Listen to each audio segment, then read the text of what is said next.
Welcome to Spaces Organized and Styled, the podcast. My name is Caitlin Atkins, and I am an organization expert and life coach. I am the professional organizer to help you get those goals achieved and work through any life challenges that come up along the way. If you're wanting to declutter your home, your office, your schedule, or your life, then you have found the right place for you. In this podcast, I will share with you the tips, the tricks, and the processes to help you get organized, stay organized, and share some life wisdom along the way. Now let's get started. Hello, welcome back. We are talking all things decluttering our schedule. Sorry, I'm just getting my notes pulled up here. It's another long one. This is a lot of really great information, a lot of really great tips. So really excited to dive into the schedule. I want to first talk about why do we need to declutter our schedule.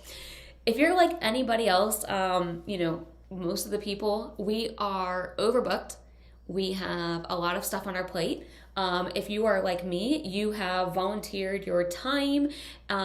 You have over-volunteered. You have been voluntold, is the new term that somebody quoted to me. I am voluntold. So you have a lot on your plate. You're overworked, you're overbooked, you're overstressed, stretched. You have a lot going on. And that's just the nature that we are in right now. There's a lot happening. You are able to plug into a lot. So all that being said, here is the biggest light bulb moment that I had in regards to this. I'm giving it to you right off the bat. Being busy is not the same as being productive. Think about that for a second. Holy cow. Just because you have a really busy schedule does not actually mean that you are being productive in your goals, that you are achieving your goals, that you are working towards your goals and your dreams. It just means that you're really busy.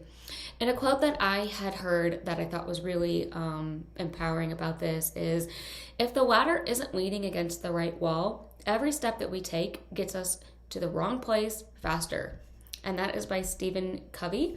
I think he actually wrote a book, but it came up in one of my books that I was listening to. If you were listening to the last podcast or vlog yesterday, you knew about my Audible experience. So that was actually something that I had heard in one of those, and it was really a light bulb moment that, just because we have a lot on our plate, we have a lot going on, we have a busy schedule, does not actually mean that we are being productive, and we could be get to the wrong place a heck of a lot faster.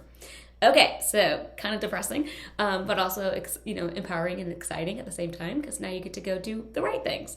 So if you are somebody who has a lot on your plate, or even if you feel like you have a lot of the wrong things on your schedule, how are we going to declutter that? Well, this is interesting. So the first thing that you actually have to do is track your time. And I would recommend setting aside a week. So this is going to take you into next week, or really you can do this whenever. Start tracking your time. What are you spending your time on? Go through the whole week, list out everything that you're doing. It's also going to take a little bit of time, but keep a note in your phone or write it down and start tracking your time and what you're actually spending a lot of your waking hours and attention on. And this is a quote that I had heard again in one of my books, that if you are somebody who has a desktop computer, and I don't know where I found this, so don't quote me on this, but somebody had done a study that said that if you are on a desktop computer, that you check your email on an average of 15 times a day. That's insane. That's a lot of time that you're checking email. And that time makes, remember that every time that you check your email and you get dinged, or somebody walks in your office, or you get a phone call or a text, that is actually taking you away from the thing that you were working on. And to get back into the rhythm and the mindset of the thing that you were working on, that takes time as well to adjust back there. I'm getting ahead of myself. This is all really great stuff. So start checking your time. Start recognizing what you're spending your time on. I would be really curious to see how many times a day are you checking your email. I know I'm guilty of that. I check it quite a lot. And so I put my phone on Do Not Disturb most of the time. So if you are somebody who has emailed me and I haven't gotten back to you, that's probably why. So I want you to start tracking your time throughout the week. Go through at the end of the week and circle the things that you are actually happy with, that you were that you wanted to do, that you brought you joy, that you liked spending your time on, and put a box around the things that you did not. And that's going to be really interesting. If you own your own business, if you're a business owner and you own your own business, the things that you did not want to spend your time on, the boxes, those are going to be something that in this next section, I'm going to talk about. Those are the things that we're going to outsource and start deleting off of your plate. So if you did something that you didn't enjoy, that it didn't bring you money, if it didn't cause you to work on your business, if it wasn't something that you were happy with, we're going to start deleting some of those things. Okay, so delete what you can, and that could be as far as tasks, it could be meetings, it could be household chores. Start thinking about some of the things that you can just get off of your plate and that aren't going to weigh you down anymore. Okay, so I want to talk about list. And I'm kind of jumping around, but stay with me. So I want to talk about list. Lists are something that we are encouraged to create. We have probably been ingrained since grade school that you need to make a list of the things that you need to do, that we were given planners to schedule out our time, which is all really great. But just keep in mind that as we're making our list, either mentally or what I highly recommend physically, like writing it down, that as we're making our list, your to-do list will never be completely checked off until you're done. It's kind of crazy, a little bit morbid, but it's true. There will always be more things that we can add to our list, and recognizing that you probably won't get it all done. Another quote that I had heard, and I'm sorry that I don't actually have the person who actually quoted this, is that a goal not written down is just a wish. And unless you actually write down the things that it is that you need to accomplish and do, you're never, you probably most likely won't get those things done. So I'm going to encourage you to create a list, but I want you to create a list in the correct way. And so what do I mean by that? Start sitting down and writing out the things that need to get done in 5 years. These could be goals or dreams. Write down the things that need to be done in a year. If that, for example, if you're selling your house, like I spoke about yesterday, what are the things that come along with that? Hiring a professional organizer to get you decluttered, to ready for your move? Do you need to hire handyman to come in to patch up a wall, to paint? Do we need to hire a painter, a landscaper? Do we need to hire all sorts of things? Plumber? So write down those things for a year out. And then I want you to write down the things for a month out. What are the things that need to get done this month? Doctor's appointments, vet appointments, those types of things. Then break it down into a week. What absolutely needs to get done this week? Grocery shopping, we need to do that. And then break those things down into daily list as well. So every day you're going to have a to-do list for that day. Well, here's where we're coming to the next section. How do we decide what goes on our daily to-do list? So I am really big into reading a book. So some of the books that I'm reading and I have been reading are The One Thing, which I should have written down the author's name. I have it on my Audible, sorry. The One Thing. It's very, very, very similar to the classic nonfiction book, Eat That Frog. Both of them are very similar. They all talk about picking the one thing in your day that is going to help you move along those goals. So you now have your goals listed out for your week, your month, your year, and maybe even a 5-year. So what is the one thing that you need to do today that is actually going to help you get to the longer goals, the bigger goals? That one thing needs to be done first. The very first thing that you do in the day. Get it done. Whatever it is. And it could be a couple hours. It could be something that takes 10 minutes. But that one thing that you absolutely need to get done is probably the one thing that you're not doing. We tend to do, especially, so if we go back to the beginning of COVID, everybody went home. Everybody was locked in home. Productivity actually soared for businesses who sent their employees to work from home. They saw massive growth of productivity. But another thing that we saw is that we split our time. So we were now at home, so the laundry got done. at a random time of the day. The dishes were getting done, meals, prepping of meals. Other tasks would come up, excuse me, and we would kind of split our time. So the one that's still happening, and so the one thing that you need to get done today needs to be done first, and it's probably going to take you the longest. But just starting the act of doing it is going to get you the momentum to complete it, and it's going to feel so much better than doing those smaller tasks that don't actually contribute to your goal or your dream. Yes, we need to have clean laundry and clothes. Yes, the meals need to be cooked. The house needs to be cleaned, those types of things. But those things are not actually going to get you to where you need to be. So again, we go back to that ladder quote, that taking a step on the wrong ladder against the wrong wall is just going to get you to the wrong goal that much quicker. All right, let me go back to my notes because this was all a lot of information. Okay, so like I said, we're going to create our list. We're going to set out our goals by those different categories. There's also other methods that you can to set your goals and create your list. I don't like this method so much. It didn't work for me, but I've heard it works wonders for people that put it into 4 quadrants. I think this was in one of the books that I've yet to read. It's on my list. It's on my Audible, so it's not weighing me down, but I will read it. There is a method that you can do to put your task into quadrants. They are important and urgent. So these could be like fires that come up, crises, not literal fires, but the work fires. The second quadrant is going to be important, non-urgent. So that could be something, the long-term goal planning. You absolutely have to have long-term goal planning. If you think that you are going to achieve any goals, you need to be putting these goals written down. You need to be able to see them and refer back to them. But that is not urgent. It is important.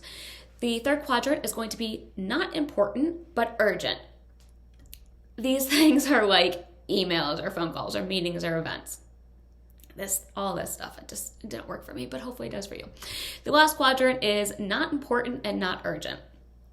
That's where social media comes in. Not important, it's not urgent. So are you spending most of your time, if you've gone through your tracking, are you spending most of your time on social media?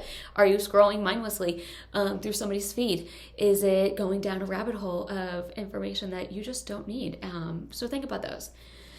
All right, so you have now your tracking list. You've gone through, you've circled the things that you do like, you've put boxes around the things that you don't like. All right, so what do we do with that information? We're going to delegate it out. All of the things that you've put a box around that you actually don't like, that does not bring you happiness. It's not something that is bringing you money into your business, even if it's something that is crucial for your business that needs to be done. Administrative tasks, accounting, those types of things. So those are really important for your business. But if you don't like doing them, there is going to be somebody out there who can do it quicker, who can do it more effectively, and that you're not going to spend your very small amount of time that you have on those things. You're then able to spend your time on the things that are going to bring you business, that are going to bring you money, that are going to bring you happiness. So those boxes are what we're going to delegate out. It doesn't have to be just about a business either. So if you're not a business owner, those could be things like you don't like to do the laundry. Delegate that out. You don't like to cook the meals. Delegate that out. Grocery shopping, dog walking. The hardest thing is recognizing that there are people out there who enjoy those types of tasks and who are really great at them. And when you allow yourself to delegate out and spend a little bit of money to hire these people, to employ them, you are doing yourself a greater service. And it's hard that you may think, gosh, but I could just do this myself and I could just save the money. I could just do this myself and it's not that big of a deal. I don't like it, but I'll just do it myself. That's not really the approach that we should be taking.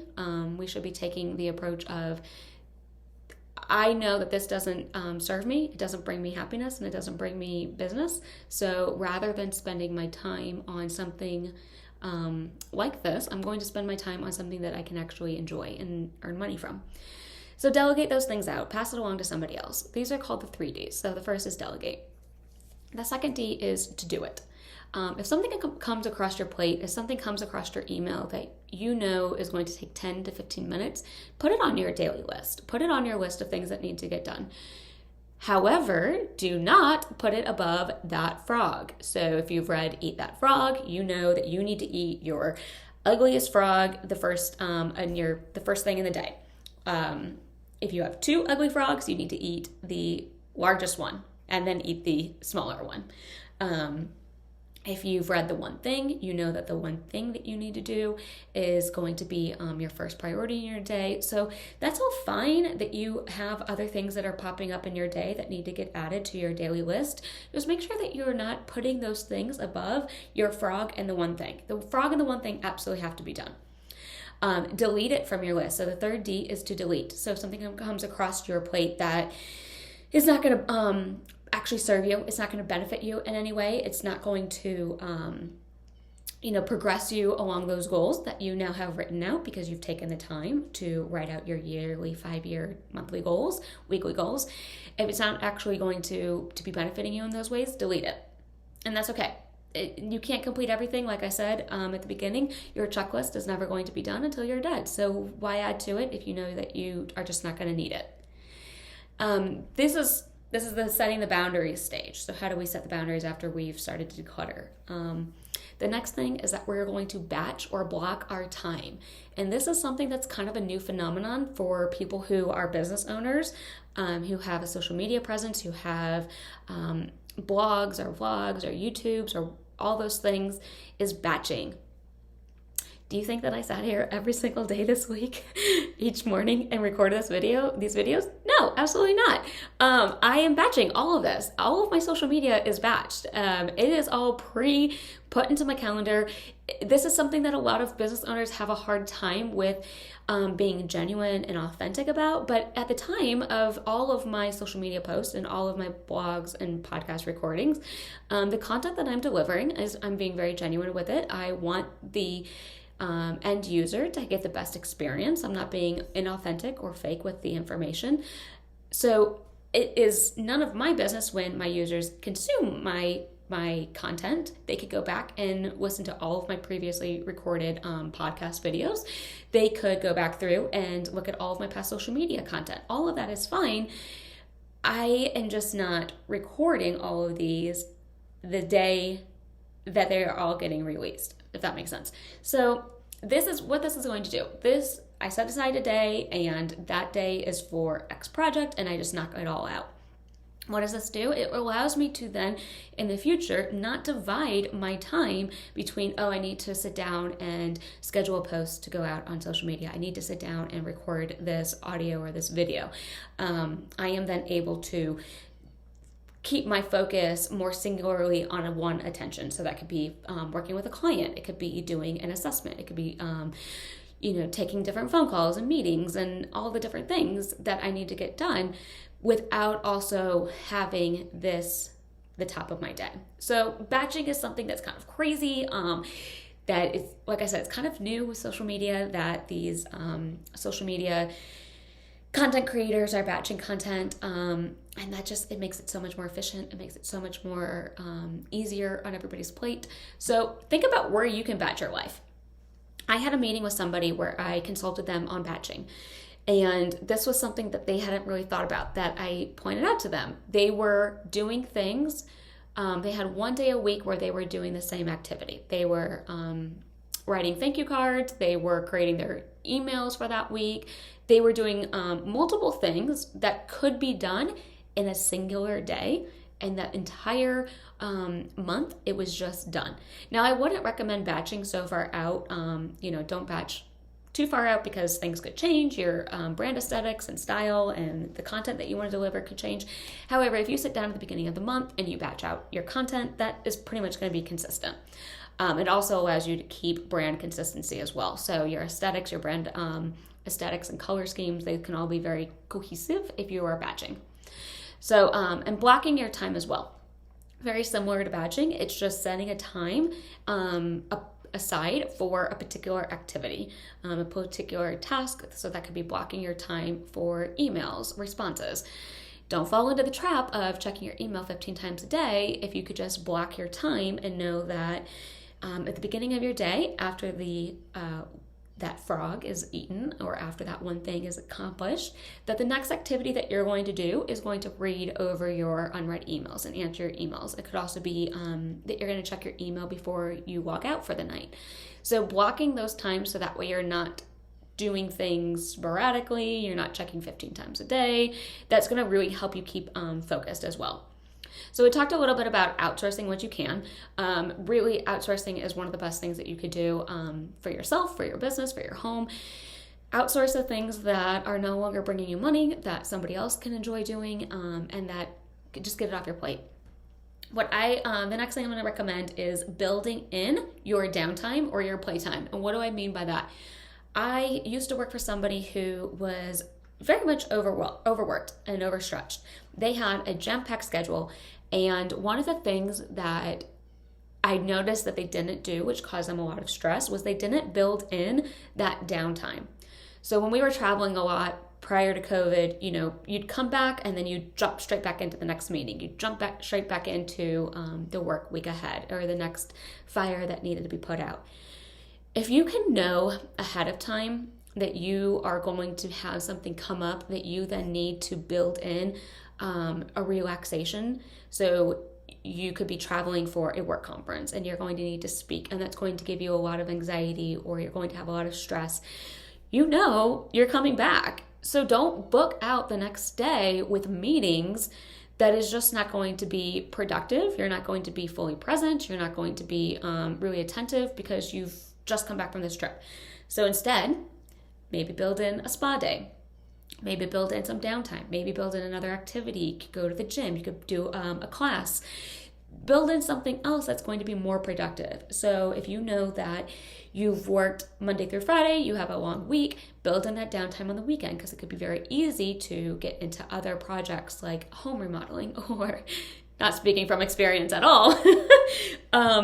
But you could have a very overwhelmed, busy schedule. So build in that, that break time, build in those down times.